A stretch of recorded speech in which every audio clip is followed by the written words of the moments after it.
हाय आज women's day है और हम इस वीडियो में जानेंगे कि विमेंस डे के बारे में लोग क्या सोचते हैं और हम लोग क्या सोचते हैं। इसमें हम कई टॉपिक्स डिस्कस करेंगे, body positivity, body shaming, in laws, जो भी कुछ आपको ऐसा लगता होगा कि ये कुछ होता नहीं है लेकिन होता ही है। ये मेरे फ्रेंड्स हैं, ये कलीग्स हैं, इनसे हम बात करेंगे। बॉडी शेमिंग के बारे में मैं आपको बता देती हूँ कि क्या होता है। जैसे मैं अपना ही एग्जांपल दे देती हूँ आपको। मेरा वेट पहले काफ़ी कम था और उस टाइम मुझे लोग बोलते थे कि इतनी पतली है कि हवा में उड़ जाएगी। वैसे लोग जो बोलते हैं वो बॉडी शेमिंग होता है। तो हम इधर से शुरू करते हैं कि ऐसा क्या उन्होंने भी कभी फेस किया है। बिल्कुल, मुझे लगता है कि रोज़ की लाइफ में ही हो गया है वीमेंस के लिए कि बॉडी शेमिंग का वो ना, जैसे पहले जब लोग सोचते हैं कि आप जैसे बचपन से दिखते हो ना, जैसे आपकी एज बढ़ती जाती है आपकी बॉडी ना सिमिलर वर्क करे, लेकिन ऐसा नहीं होता है। एक्चुअली प्रैक्टिकल लाइफ में आप देखो तो ऐसा नहीं हो सकता। ऑफ कोर्स जिम करना चाहिए, मेंटेन रहना चाहिए, सबको रहना चाहिए, मैं वीमेंस को क्या मेंस को भी, लेकिन हर किसी की बॉडी एक जैसी नहीं होती। और इस चक्कर में बहुत बार, मैं पर्सनली बता रही हूँ, बहुत बार बॉडी शेमिंग झेलनी पड़ती है। इवन जब आप कभी बीमार भी हो तो हर चीज़ वीमेंस के वेट पे ही घूम फिर के आ जाती है। आपके सर में दर्द है, आपका वेट बढ़ा हुआ है, आपके पैर में दर्द है, आपका वेट बढ़ा हुआ है, आपको कोई भी तकलीफ़ हो आपके वेट से ही वो चीज़ जोड़ दी जाती है, जो कि कहीं ना कहीं मेंटल हेल्थ के लिए, वीमेंस की मेंटल हेल्थ के लिए बिल्कुल ठीक नहीं है। बिकॉज हम वर्किंग हैं, हम काम का प्रेशर भी झेल रहे हैं, फिर दूसरों की जो बातें हैं वो बहुत ज़्यादा अफेक्ट करती हैं। हम लाइटली ले सकते हैं, ठीक है, सजेशन देना कोई बुरी बात नहीं है, आप कह सकते हैं, लेकिन उसको शेमिंग के तरीके से कहना, किसी पे जोक करना, आई थिंक अच्छी बात नहीं है। कि किसी को भी इस तरीके की बातें नहीं करनी चाहिए। एटलीस्ट सपोर्टिव होना चाहिए, इन सब चीज़ों को लेके समझना चाहिए थोड़ा सा वुमेन्स को लेके। ऑल्सो लोगों को ये भी नहीं पता है कि एज, बढ़ती हुई एज के साथ वेट कम करना कितना मुश्किल होता है। आप कितने ही जिम चले जाओ लेकिन अगर आपकी बॉडी साथ नहीं दे रही है तो नहीं दे रही है। अ, मतलब मुझे लगता है कि बॉडी पॉजिटिविटी की जब हम बात करते हैं तो हम लोग कहीं ना कहीं ये चीज़ भूल जाते हैं कि हम एक तरफ तो बोल रहे हैं कि everyone, like every woman is beautiful.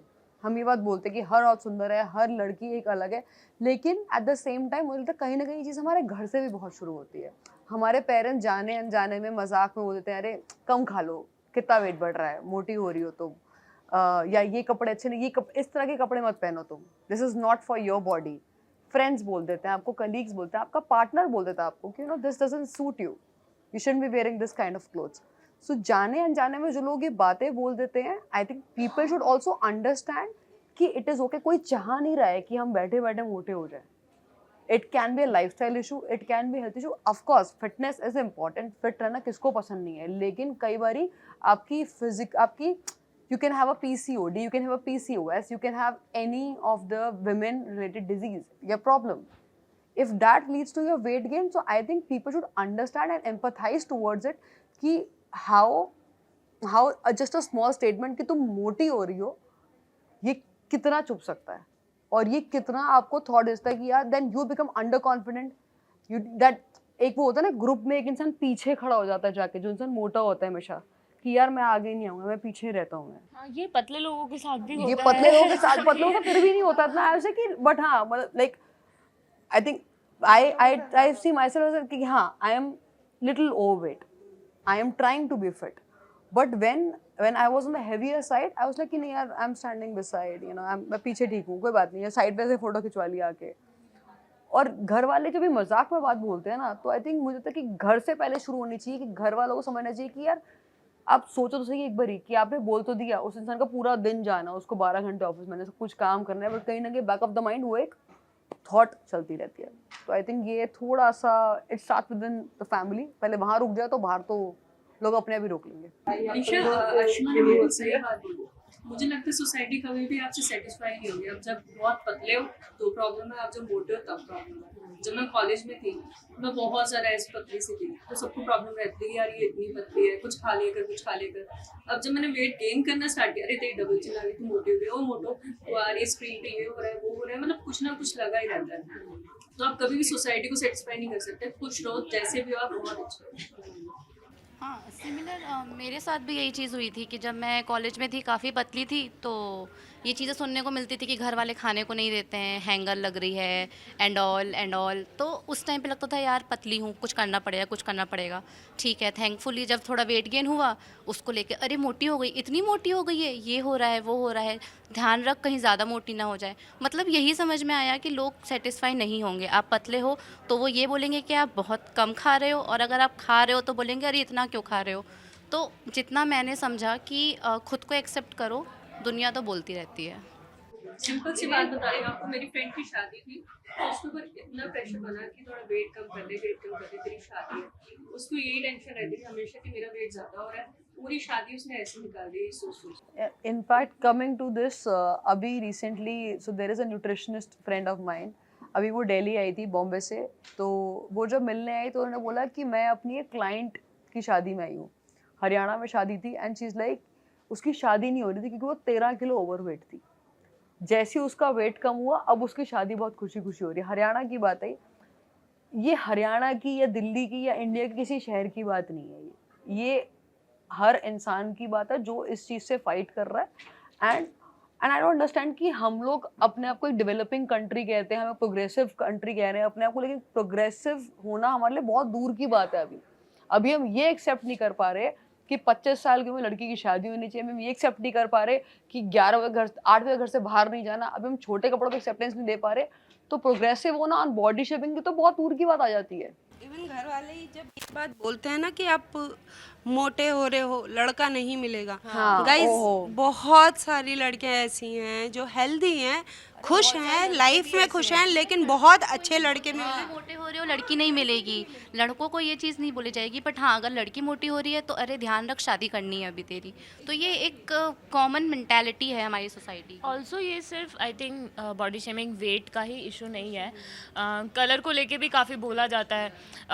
अभी जैसे किसी दिन फेस ग्लो कर रहा है, जिस दिन हम अंदर से खुश हैं या कुछ अच्छा हुआ है, लेकिन कभी पीरियड्स आने वाले हैं, चेहरे की बैंड बजी हुई है, पिंपल हो रहे हैं, वो अरे आज क्या हो गया, आज इतना मुंह उदास सा क्यों है, आज तेरी स्किन ऐसे क्यों हो गई, अरे तुमको नहीं पता है मेरी बॉडी में क्या चेंजेस हो रहे हैं, क्या हो रहा है। स्पेशली खासकर उस चीज़ को ना मेकअप से ज़्यादा जोड़ा जाता है लड़कियों की, कि अगर लड़की ग्लो कर रही है तो इसने तो भर भर के मेकअप किया होगा, लेकिन अगर लड़की डल है तो आज लगता है मेकअप नहीं लगा के आई होगी। ये जो मेंटेलिटी है, सबसे पहले तो ये हटनी चाहिए। बिकॉज गाइज हम भी यहाँ बैठे हैं और हम विदाउट मेकअप बैठे हैं और बहुत प्राउडली बैठे हैं कि भाई हम विदाउट मेकअप भी बहुत अच्छे दिख रहे हैं, कॉन्फिडेंट हैं अपनी स्किन को लेके, अपने वेट को लेके। तो आई थिंक इतना ज़्यादा किसी को अंडर द बस नहीं डालना चाहिए कि वो अपना कॉन्फिडेंस लूज़ कर जाए। और इवन सिर्फ स्किन ग्लो करने पर नहीं, जब स्किन में कुछ प्रॉब्लम होती है, लाइक जैसे मुझे कुछ समय पहले पिंपल्स एंड एक्ने की दिक्कत हुई, तो सबसे पहले सबका यही रिस्पॉन्स आया, तुम इतनी सारी चीज़ें यूज़ कर रही हो शायद इसलिए हो गया। या तुम गलत खा रही हो तुम। हाँ मतलब अगर आप अच्छे लग रहे हो तो भी मेकअप, आप बुरे लग रहे हो तो भी मेकअप, तब भी गलत खा रहे हो तब भी अच्छा खा रहे हो। मतलब अपने एक स्टेटमेंट में कोई फिक्स नहीं है कि क्या सही है क्या गलत है। ये तो बिल्कुल ठीक बात बोली है आपने।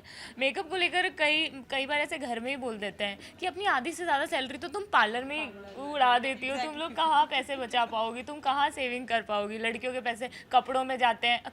मेरी मर्जी से हम लोग कपड़े पहनते हैं, कपड़े खरीदते हैं, लड़के कपड़ों भी से तो पहनते हैं। मेरा सवाल ये है कि लड़के भी पहन रहे हैं, वो भी जा रहे हैं, वो भी बड़े बड़े ब्रांड्स के कपड़े पहन रहे हैं, उनसे सवाल क्यों नहीं कर रहे हो आप, कहाँ पैसा उड़ रहा है आपका। तो ये हम कमा रहे हैं, ये हमारी मनी है जो हम वर्क कर रहे हैं, हम काम करते हैं, उसके बाद जो हमारी सैलरी आती है हम उससे खरीद रहे हैं। So don't ask this questions कि हम उसका क्या करेंगे।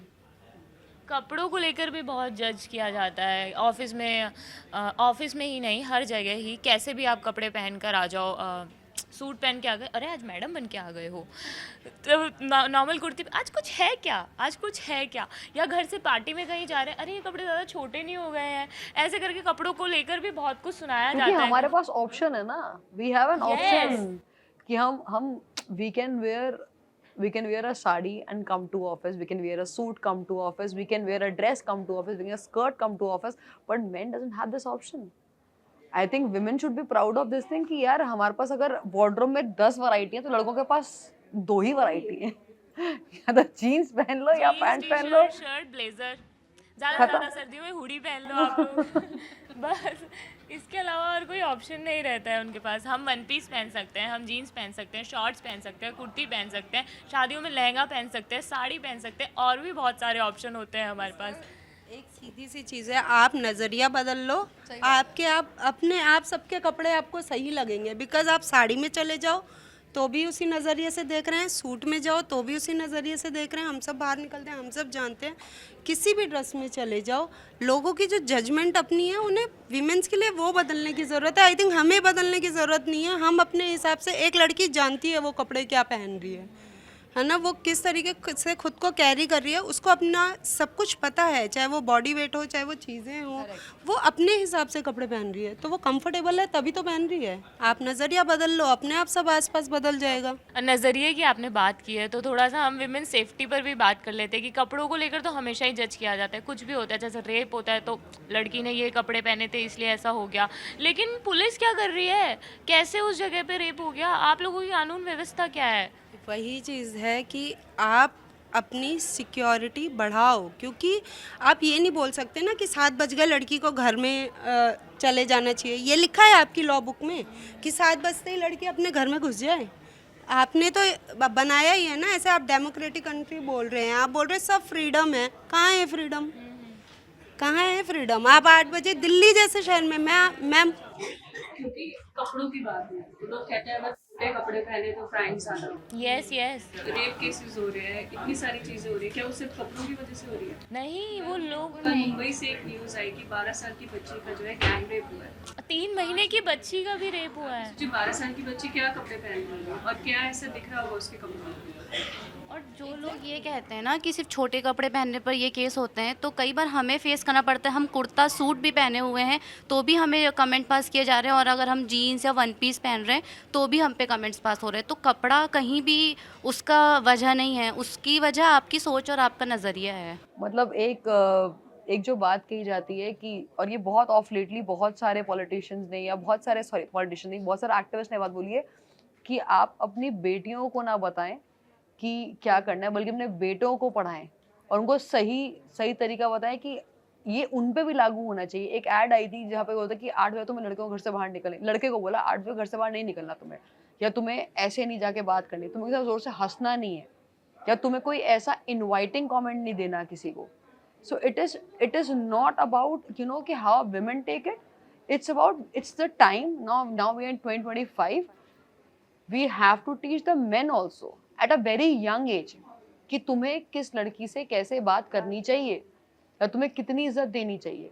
स्कूल में हम गुड टच बैड टच सिखा रहे हैं, क्या हम ये बता रहे हैं कि आपको बाहर निकल के किसी लड़की को देख के आपको कमेंट पास नहीं करना? या कभी किसी ने, आपने बच्चों ने सुन लिया, चलते तुम्हें 4 लड़के बैठे हैं टीनेजर्स, सुन लिया, क्या उनको किसी ने टोक के ये बोला, उनकी मदर ने, सिस्टर ने, किसी और लड़की ने टोक के बोला कि ये गलत है, दिस इज रॉन्ग, तुम्हें ये नहीं करना है? अगर at a very young age ये कंडीशनिंग करी जाएगी लड़कों की भी कि आपको ये चीज नहीं करनी, तो शायद we will make a better society. it's more towards building a better place for us to build. Why this is happening just in Delhi or maybe in any part of North India? Why it is not happening in Maharashtra or Pune or Bangalore? People and women living in Bangalore, Bombay and Pune, they feel very safe. रात को 2 बजे 3 बजे निकलो, nobody is going to even look at you. आप रात को 3 बजे एक पब से अगर आप अल्कोहल कंज्यूम करके या पार्टी करके बाहर निकल रहे हो, ऑटो वाला आपको बाइज्जत घर छोड़ कर आएगा। यहाँ पे आप सोच भी नहीं सकते हो कि अगर मैं उबर या ओला बुक करी ना मैंने, तो मैं 10 बारी अपना लोकेशन शेयर करूंगी, अपने दोस्त को कॉल करूंगी, उससे बात करती हूँ घर पर, तो मुझसे बात करता रहे। So this thought, I think as a society this needs to change. This not just about 1 person or 2 person. इसमें एक चीज, कल के सीन बताता हूँ। कल मैं बाइक से जा रही थी और मैंने उबर बुक की थी, तो मैं यहीं कालिंदी के पास थी, तो एक गाड़ी वाले आए और उन्होंने मुझे साइड में रुकवाने के लिए कहा, फोन मार के, और मेरे को कह रहे हैं कि आप ये एड्रेस पहुँचे सकते हो। तो मुझे ही लग रहा है जब सब चल रहे हैं तो क्या मतलब है रुकने का। और उसके बाद कह रहे हैं कि मैं आपको ड्रॉप कर देता हूँ जहाँ बोलो। मैंने कहा ड्रॉप करना है? मैंने कहा नहीं, मैं चली जाऊँगी। कहते नहीं आप चलो मेरे साथ आओ, बैठो यहाँ पे। मैंने कहा नहीं, मुझे नहीं आना है। और मैंने बाइक वाले को बोला कि आप चलिए। बाइक वाला भी आई कह मैम मैं आपको कहीं साइड में उतार दूँ। मतलब ना मैं उबर में भी सेफ थी और वैसे भी मैं सेफ नहीं हूँ, रास्ते में भी कहीं का भी। और रात के 9:30 हो रहे थे, ज़्यादा टाइम नहीं हुआ। तो अगर मेरे साथ हो रहा है तो लोगों के साथ रोज पता नहीं क्या ही हो रहा है। एग्जैक्टली यहाँ पे एक्चुअली क्या है ना कि यहाँ पे जैसे इन्होंने बोला कि मुंबई सेफ़ है। गाइज मैं मुंबई में रहती हूँ और मैं बता सकती हूँ कि सबसे सेफ़ सिटी है वो, क्योंकि वहाँ पे क्या है कि आप रात को 2 बजे अगर आप वॉक से भी जा रहे हो तो भी आपको ये डर नहीं है कि अगर मुझे ड्रॉप नहीं मिला ऑफिस से तो मैं घर कैसे पहुँचूँगी। आप इजीली जा सकते हो वहाँ से पे कोई ऐसा आपके अंदर वो ना एक आप एकदम फियरलेस होते हो वहाँ पे।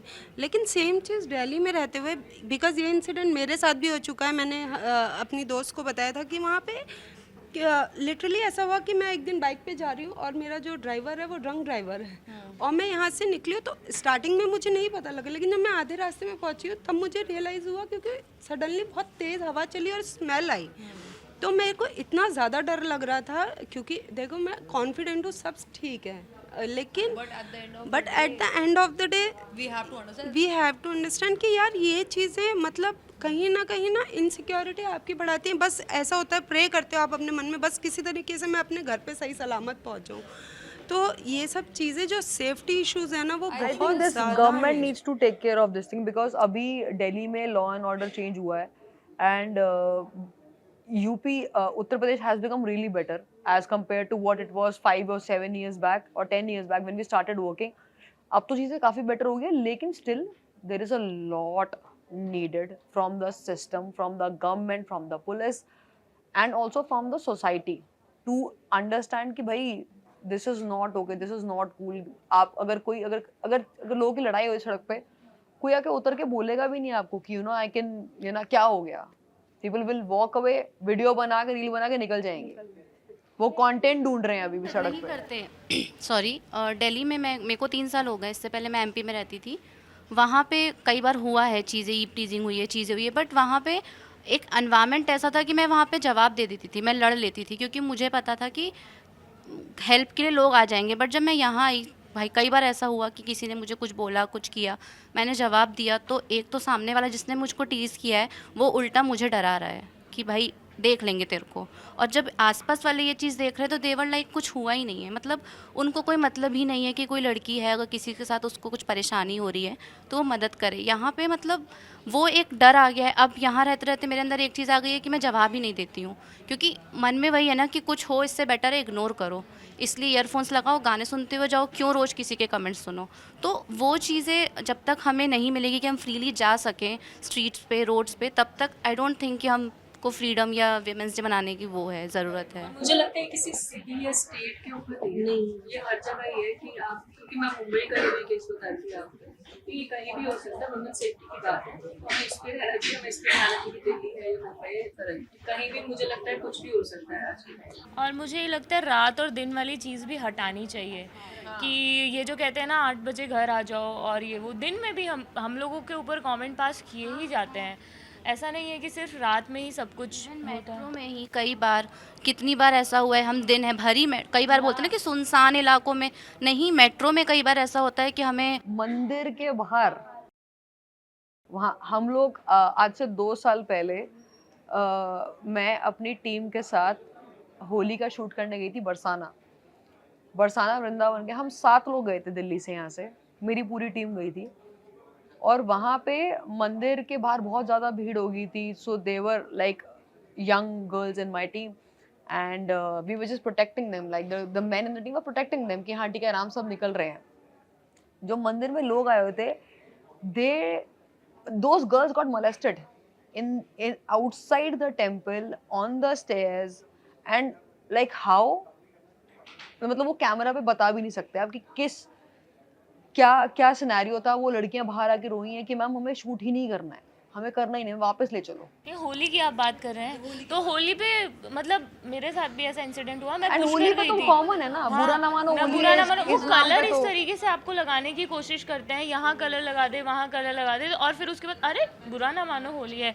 ये बहुत कॉमन होता है। ये सारी चीज़ें मतलब मैंने एक्सपीरियंस की है कि कई जगह दुर्गा पंडाल लगते हैं, आप देवी की पूजा कर रहे हो पंडाल में बैठकर और उसी पंडाल में अगर कोई दर्शन करने आ रहा है तो आप उसको टीज कर रहे हो, कमेंट पास कर रहे हो, टच कर रहे हो, तो आई मतलब थिंक मुझे लगता है कि लोगों को ये एक्सेस मिल जाता है, भीड़ है तो भीड़ में तो चलो कोई बात नहीं, कुछ भी हो सकता है। मेट्रो और बसेस में टच करके जाते हैं, मतलब धक्का ना लग भीड़ रहा में है। ना सुनसान, हम कहीं सेफ नहीं है, तो फिर क्या ही मतलब है। मतलब फिर आप किसी एक पर्टिकुलर एरिया या जगह या टाइम को नहीं बोल सकते कि सुनसान है इसलिए हो गया या भीड़ भाड़ थी इसलिए हो गया। तो कुछ मतलब यही है कि चीज़ों को हर तरीके से सही करना ज़रूरी है।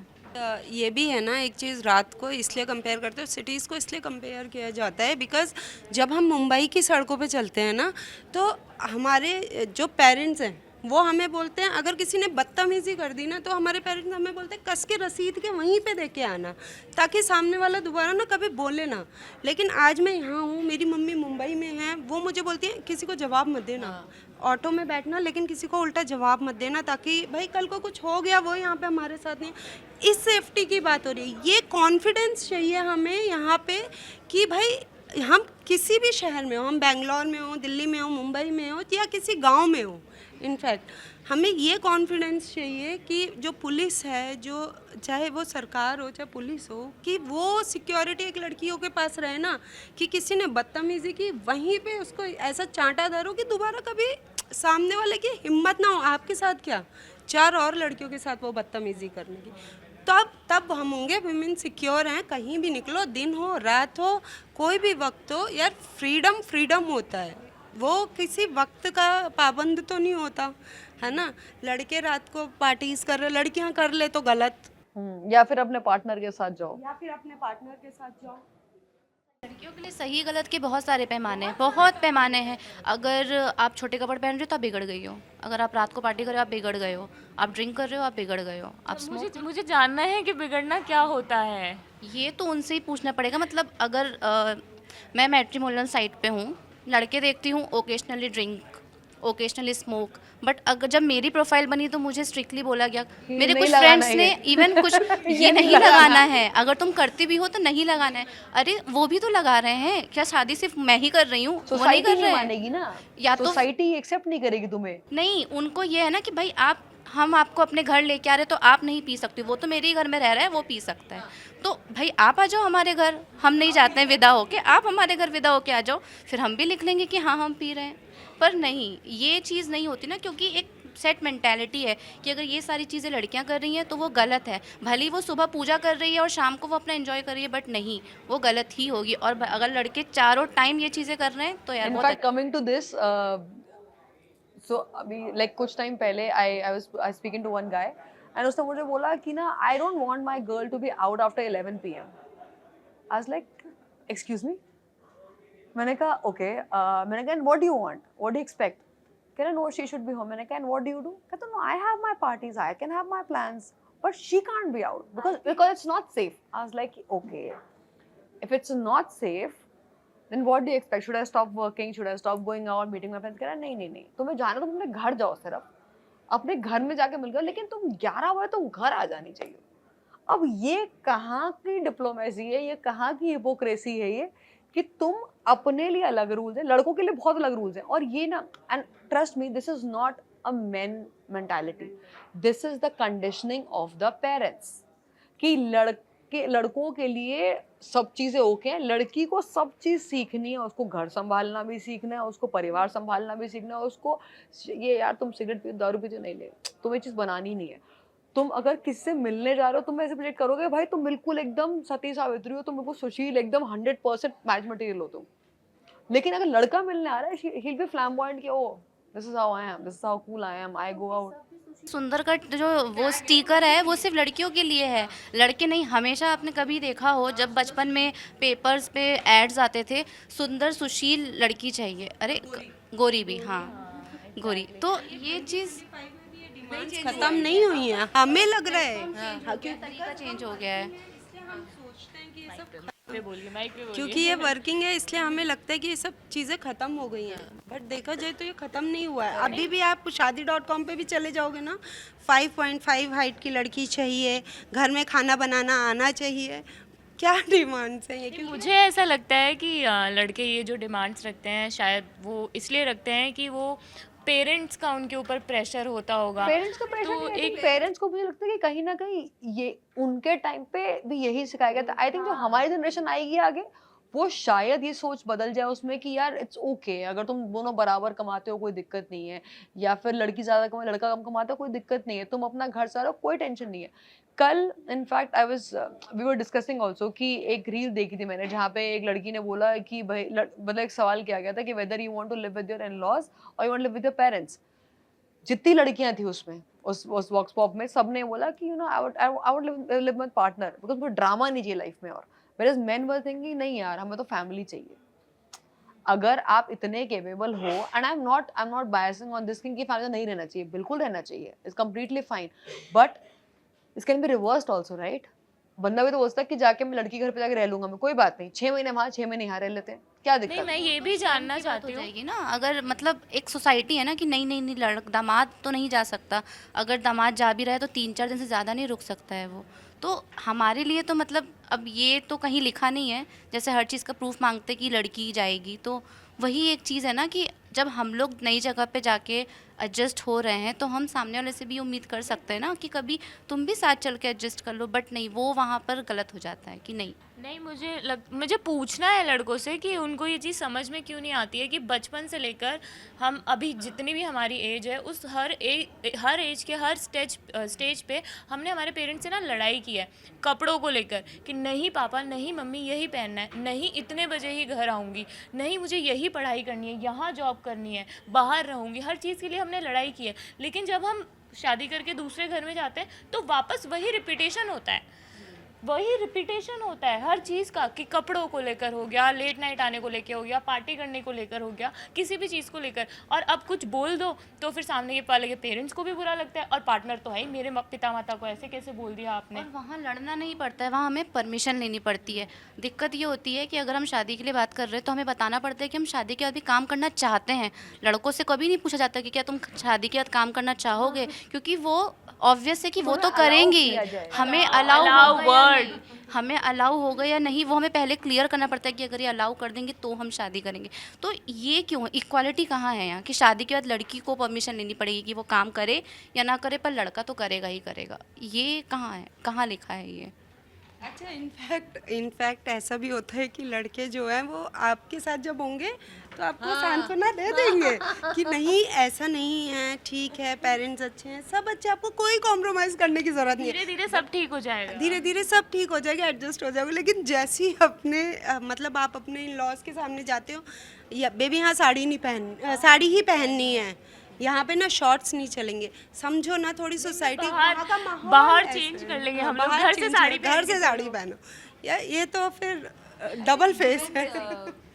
विमेंस डे मनाने का ना कोई मतलब है नहीं, क्योंकि अगर हम लोग साल के एक दिन को सेलिब्रेट कर रहे हैं और साल के 364 दिन पे हम यही सोच रहे हैं कि यार ठीक है ना, जो चल रहा है, या हम अपनी आइडेंटिटी के लिए लड़ाई कर रहे हैं, सो हैप्पी विमेंस डे बोलने का कोई there is no point, because actually this is a question that we should ask कि are we actually happy, are we actually satisfied, are we actually you know okay to say कि हाँ तुम्हें allow करा गया है या तुम्हें permission दी जाती है। जब हम इस सवाल के खुद जवाब दे, तो आप किस बेसिस पे हैप्पी वुमेन्स डे बोल रहे हो? एग्जैक्टली यही चीज़ है कि आप एक दिन आ जाते हो, हाथ मिला लेते हैप्पी वीमेंस डे, लेकिन आप वो जो 364 दिन होते हैं वहाँ रिस्पेक्ट कहाँ जाती है भाई, कहाँ लेके जाते हैं? नवरात्रि में भी होता है जो 9 देवियों की पूजा करनी है, छोटे छोटे बच्चों की, लेकिन और कंजके उसमें ज़्यादातर सारी लड़कियाँ होती है, सिर्फ एक लड़का होता है, पूरे आप उनके पैर धुल रहे हो, आप उनको टीका कर रहे हो, आप उनको खाना खिला रहे हो हाथ से, फिर वही सेम बताओ, वही बच्चियों का जाके आप रेप कर रहे हो। कहाँ है वीमेन सेफ्टी, कहाँ, कौन सा वीमेंस डे? वुमेन्स डे पे सब विश तो जरूर कर देते हैं, लेकिन उसके अलावा जो जोक्स और मीम्स बनती है वो एक बहुत फेमस था, वाह दीदी वाह। हाँ दीदी, अगर आप लड़की हो तो आप गाड़ी नहीं चला सकते हो, और अगर ये गाड़ी चला रही है तो ये सही तो नहीं चलाएगी, अगर ये गाड़ी में बैठी है अच्छा ये इसीलिए ऐसे चला रही है, इस तरह के कमेंट्स आप हमेशा सुनते ही होंगे। एग्जैक्टली जब कोई विमेन गाड़ी चलाती है तो, और अगर आपके बगल में आपका दोस्त बैठा होता है मेल, वो हमेशा ही बोलता है अरे यार लड़की गाड़ी चला रही है यार, पता नहीं कैसे चलाती है। अरे तो मतलब मुझे, और ड्राइविंग की बात कर रहे हैं हम लोग, मेरे को 20 साल हो गए गाड़ी चलाते हुए ऑलमोस्ट, मतलब 17-18 साल गाड़ी चलाते हो गए मेरे को। अब उसमें अगर मेरे साथ कभी कोई मेल फ्रेंड या फिर इनफैक्ट जस्ट मेरे डैड को छोड़ के अगर कोई भी लड़का मेरे साथ बैठता है, my dad is very safe with me कि if I am driving, my dad is like कि तू बढ़िया चला रही है, मेरा भाई अच्छी गाड़ी नहीं चलाता है, he is very safe with me. But अगर उसके अलावा कोई और भी बैठेगा और कभी गलती से गलत ब्रेक मार दिया और आपको मुझसे गाली निकल गई उस टाइम पे, लाइक तेरी गलती है यार, तुझे देख के चलानी चाहिए थी, तुझे चलानी भी नहीं आती गाड़ी जो बगल में बैठा है, और तू मुझे बता रहा है कि मुझे देख चलानी चाहिए just because I am a woman. इस चीज़ का मैंने एक सॉल्यूशन निकाला था। जैसे मेरे साथ में कोई बैठ के गाड़ी अगर चला रहा है, मैं ड्राइवर उस पे साइड सीट पे बैठी हूँ, तो मैं क्या करती हूँ, जैसे आगे वाला कोई अगर गलत कट ले रहा है या इंडिकेटर ऑन है या कुछ भी, तो वो बोलते हैं कि यार कैसे गाड़ी चला रहा है। तो मैंने कहा हाँ यार, कोई लेडी ही चला रही होगी, तुम कहते हो ना। फिर सामने से जाता है कि नहीं यार ये तो अंकल है, नहीं यार ये तो भैया है। वो मैंने कहा अब दोबारा मत बोलना। मैं इस चीज़ का ऐसे वो करने लग गई हूँ, मैं खुद बोलने लग गई कि हाँ हाँ हाँ कोई लेडी ही चला रही होगी, कोई लड़की चला रही होगी, जैसे तुम लोग कहते हो। लेकिन मेरा ये एक सवाल है इसमें, जैसे हम आई थिंक सब बाहर रह के जॉब कर रहे हैं ना, कहीं कहीं और के, और लड़के भी यहाँ पे जो मोस्टली हैं वो कहीं और के ही हैं और यहाँ पे जॉब कर रहे हैं। लेकिन शादी के बाद अभी जैसे यहाँ रह रहे हैं वो, और अभी वहाँ दूसरी जगह उनके पेरेंट्स हैं, लेकिन शादी के बाद फिर उनको पेरेंट्स के साथ क्यों रहना है? अभी तो सिंगल रह रहे हैं, सिंगल लाइफ खुद की एंजॉय कर रहे हैं, लेकिन फिर जैसे ही शादी होती है कि हाँ पेरेंट्स के साथ भी रहना है, या तो तुम पेरेंट्स के साथ रह लो। कई मैंने ऐसे केसेस भी देखे हैं जो खुद बाहर जॉब करने आ जाते हैं और वाइफ उनकी पेरेंट्स के साथ ही रहती क्योंकि है। रिस्पॉन्सिबिलिटी पूरी करनी है। मेरे कुछ कई मेल फ्रेंड्स हैं जिनका ये कहना है कि शादी में जब हम लोग की नॉर्मल डिस्कशन होता है कि शादी कब कर रहे हो, कब कर रहे हो, तो बोलते हैं कि हाँ शादी कर लेंगे, मम्मी को ध्यान रखने के लिए अब कोई चाहिए है। तो मतलब वाइफ वाइफ कम ध्यान रखने के लिए ज़्यादा है। तो अगर ये मेंटेलिटी अगर हम हटा दें तो ऐसा ज़रूरी नहीं है कि हमें पेरेंट्स के साथ रहना पसंद नहीं है, बट अगर ये मेंटेलिटी ख़त्म हो जाएगी तो शायद चीज़ें थोड़ी बेटर हो जाएगी। तो हो एंड सकता ये है फिर हम अच्छे से रह और लें। ये है क्यों कि भाई ध्यान आप रख सकते हो, और ध्यान रखने में दिक्कत नहीं है, आप दोनों लोगों को बैलेंस करके चलो ना साथ में, आप इक्वल रख के चलो। अगर आप ये सोचोगे कि यार मेरे को इस पलड़े को भारी रखना है और मुझे ये थोड़ा इसको थोड़ा मैनेज कर लूंगा, मैं अलग से मैनेज कर लूंगा जहाँ कमरे में बिठा के, तो वहां तो आप फिर सिचुएशन पे खेल रहे हो ना।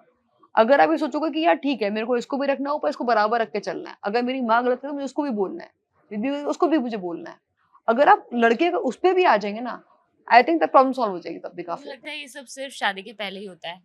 है ना? उसके बाद तो क्यों ऐसे ही, ठीक है कई सारी चीजें गलत है। नहीं हाँ नहीं होता ऐसा। नहीं लेकिन ऐसा कहा जाता है। नहीं इन लॉज भी अच्छे होते हैं, ऐसा नहीं नहीं, है, ये बिल्कुल तो ऐसा बात नहीं है, सही कर रहे लड़के हैं। भी अच्छे होते हैं, हम ये नहीं बोल रहे हैं, लेकिन बात ये है कि अगर आपको रिस्पेक्ट चाहिए, आप चाहते हो कि एक लड़की आपके तो आप परिवार में दो भी जा होते रही हैं है, रिस्पेक्ट। अच्छे से रहे, खुशी से रहे, तो आपको भी वो चीज उसको देनी होगी कि क्योंकि उसको भी तो उसके पेरेंट्स की कमी खल रही है। अब हम 30-33 साल के उम्र में अगर कोई लड़की शादी कर रही है तो वो इतने टाइम तक रही भी तो है अपने पेरेंट्स के साथ, अपने नखरे दिखाए हैं, है ना। तो अगर आपके माँ बाप लड़की को अपनी बहू से ज्यादा बेटी समझेंगे तो बेटी भी तो पूरी इज्जत देगी, बेटी भी तो वो केयर देगी, तो वो ऑटोमेटिकली आप कैसे निभाते हो, लड़का कैसे हैंडल करता है अपनी पूरी फैमिली को, जैसे कि इन्होंने बोला कि आप सामान लेके चलो, मतलब एक उस पे रखो ना। आप बोल रहे हैं कमरे में जाके हाँ बेबी मान जा, उधर मम्मी को अपनी कुछ नहीं बोल रहे, अरे मम्मी वो तो ऐसी है, हाँ, तो फिर तो होगी फिर मैडम, तो कलेश होगा ही होगा, और फिर आप सोगा तुम अच्छे ही। रहो, आप रिस्पेक्ट दो। हाँ और ऐसा नहीं है, पेरेंट्स की वैल्यू हम लोग भी समझते हैं। जब हम चाहते हैं कि हमारे पेरेंट्स का को रिस्पेक्ट मिले, हमारा पार्टनर उसे रिस्पेक्ट करे या हम उसका ध्यान रखें, हम अपने पेरेंट्स का ध्यान रखें, तो हम अपने पार्टनर के पेरेंट्स का भी ध्यान रखेंगे, उसमें कोई दिक्कत नहीं है। लेकिन सिर्फ चीज़ें यही होती है ना कि अगर वो चीज़ें म्यूचुअली हो और बैलेंस्ड हो तब तो कोई दिक्कत ही नहीं है। फिर किसको परिवार पसंद नहीं, 10 साल से अकेले रह रहे, मेरा तो मन करता है फैमिली के साथ रहने का, बट चीज़ें वही है कि जहाँ लड़ना पड़ जाए ना हर चीज़ के लिए, और वो भी मतलब जहाँ पर भेदभाव हो जाए, एंड आई थिंक तो दिस चीज़ें थोड़ी दिस बुरी लगती अगेन हैं। Has more to do with the conditioning, because जो हमसे एक पहले जो हमारी मदर की एज की लेडीज हैं, जब वो बहू बनी थी तब उनकी जो मदर इन लॉ थी उन्होंने प्रॉपर उनको दिखाया कि तुम घर की बहू आ गई, रिस्पॉन्सिबिलिटी उनको दे दी, तुम बच्चे संभालो, तुम ये करो वो करो। अब कहीं ना कहीं अब उनके जब आ रहे, क्योंकि अभी तो वो तो नहीं मैच्योर, नहीं प्रोग्रेस कर पाए ना उतना थॉट में अपने, तो उनको भी यही चाहिए कि भाई अब बहू आ गई है, अब वो सारा काम करे, वो घर संभाले, अब मैं थोड़े आराम से बैठूं। जहाँ पे वो ये सोचना शुरू कर देंगे कि यार ठीक है, एक कहते हैं ना कि सास माँ नहीं बन सकती, अगर सास माँ बन जाए तो ये भी कलेश नहीं होगा। चलिए फिर इस वीडियो को ख़त्म करते हैं, लेकिन उससे पहले हम एक बार जान लेते हैं कि हम लोगों के लिए महिला दिवस के क्या मायने हैं। शुरू करते हैं आशिमा से। अह, यार विमेंस डे हर साल 8 मार्च को आता है एंड आई थिंक ये एक दिन को सेलिब्रेट करने का कोई मतलब नहीं है। अगर हम 364 दिन एक औरत को या फिर एक लड़की को या फिर एनी फीमेल एनी वुमेन उसको इज्जत दे सकते हैं ना, तो ये हैप्पी वुमेन्स डे बोलने का कोई मतलब नहीं। आई थिंक पहले सोच बदलनी पड़ेगी, समाज को बदलना पड़ेगा, प्रोग्रेसिव थॉट लेकर आनी पड़ेगी, तब हम बोलेंगे हैप्पी वुमेन्स डे। बिल्कुल डेफिनेटली मैं टोटली सहमत हूँ इस चीज़ से कि एक दिन आके हैप्पी वीमेंस डे विश कर देना किसी को खुशी नहीं देता, किसी भी महिला को खुशी नहीं देगा।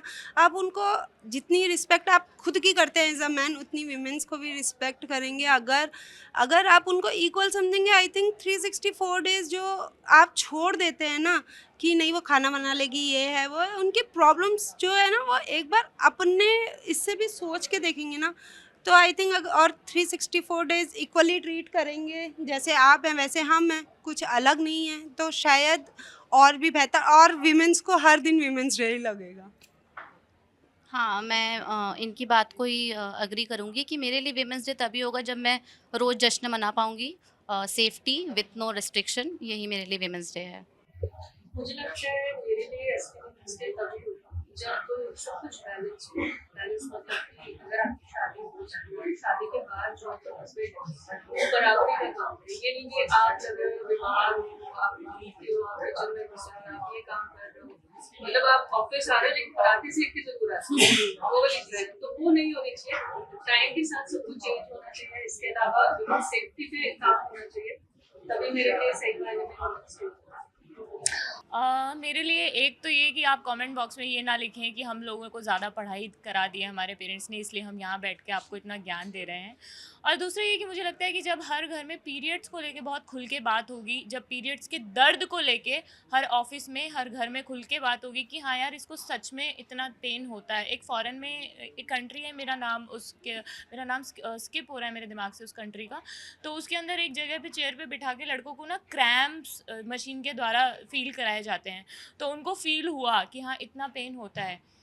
वही मेरे लिए विमेंस डे होगा जब आप लोगों को पता चलेगा कि सही में 2 या 3 दिन या 4 दिन जितने भी दिन हैं वो हमें इतना पेन होता है, और फिर भी हम ऑफिस भी आती हैं, घर का काम भी करती हैं।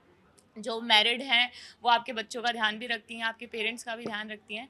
तो बस ऐसी ज़िंदगी चलती रहेगी। आपको ये वीडियो कैसा लगा ज़रूर कमेंट बॉक्स में बताइए। Thank you.